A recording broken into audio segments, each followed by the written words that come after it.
Hello everybody, it's Rob from One Piece at a Time Ranch, and I'm back here just to talk to you and probably annoy you.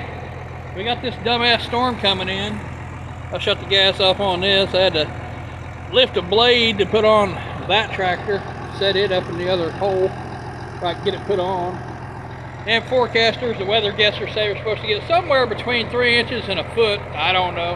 Depends on where the line is on the storm, I guess.